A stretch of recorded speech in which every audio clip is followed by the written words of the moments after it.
Pasaron pocos meses y finalmente nos enteramos de que mi tío, el sacerdote, estaría visitando a todos sus parientes.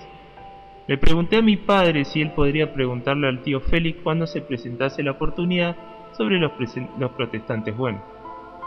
Después de conversar por un rato largo, papá se dirigió a mi tío y le dijo: Félix, dime, ¿a dónde van los buenos protestantes cuando mueren?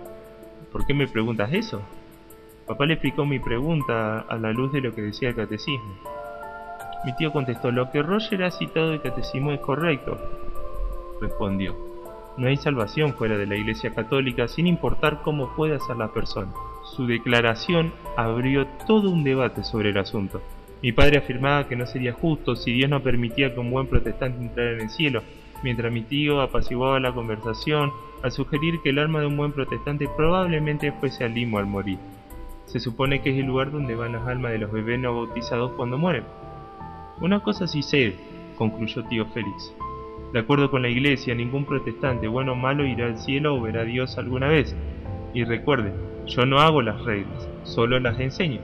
Si habría alguna forma posible de que un protestante entre al cielo, nuestro Santo Padre el Papa seguramente nos hubiese dicho. La experiencia dejó un gran signo de pregunta en mi mente acerca de la justicia de Dios.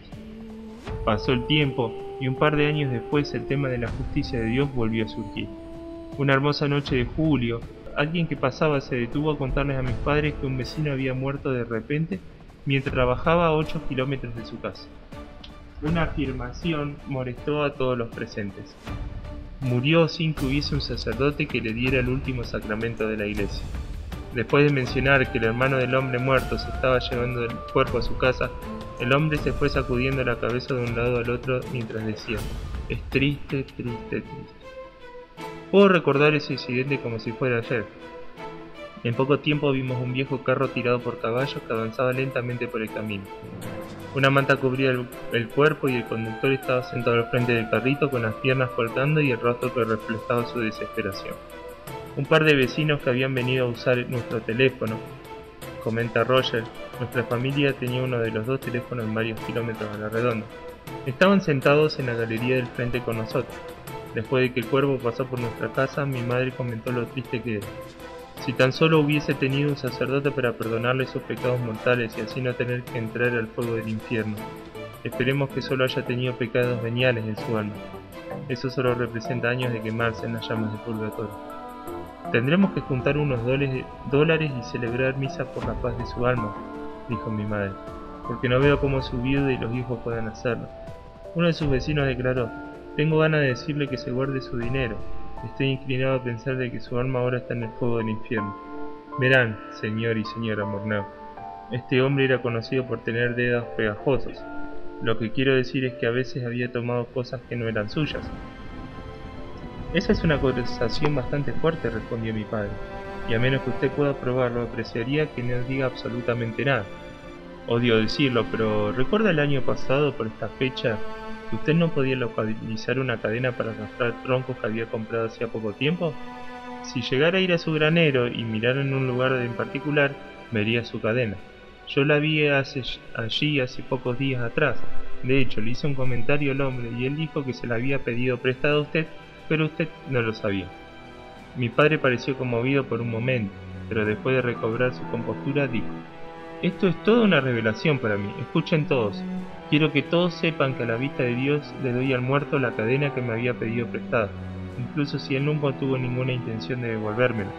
De hecho, si tomó cualquier otra cosa de mí que yo no sepa, se lo doy también. De esta forma su alma está libre de cualquier condenación que pueda haber cargado sobre sí mismo a la vista de Dios. No quiero ser irreverente para con Dios, respondió el vecino, pero en ese mismo momento siento que usted es más bondadoso que él. Debo admitir que el gesto más fino hacia cualquiera que haya visto o conocido de Dios. De hecho, usted debe ser el primer ser humano que alguna vez haya forzado a Dios a sacar un alma del infierno y ponerla en el purgatorio hasta que se purifique lo suficiente para entrar en el cielo. Esa experiencia produjo un tremendo impacto sobre mí. Por muchos años, ese incidente siguió pasando por mi mente. Al meditar en ello, coincidía con el vecino en que mi papá tenía un carácter más noble que al Dios que al que servía. Llegué a la conclusión de que Dios era más cruel al forzar a las almas a sufrir en el purgatorio porque los parientes no tenían dinero para celebrar misa. Una experiencia que me sirvió para alejarme completamente de Dios fue el fallecimiento de mi madre. Durante la primavera de 1937, mi madre fue al hospital para una operación. Después de un par de semanas la enviaron a casa para que pase sus últimos días. Con tan solo 12 años yo estaba en una edad impresionable. Al llegar a casa después de una escuela, un día, entré en su cuarto para besarla en la frente como lo hacía a diario. Por favor, siéntate, me dijo. Me gustaría decirte algo que creo que es importante para ambos. Como sabes, me queda poco tiempo para estar contigo y quiero recordarte este consejo. Al abrirte camino en la vida, muestra aprecio a las personas por la bondad que te brindan. Agradéceles incluso si es solo un vaso de agua. Las personas que expresan aprecio por los pequeños favores reciben mayores beneficios.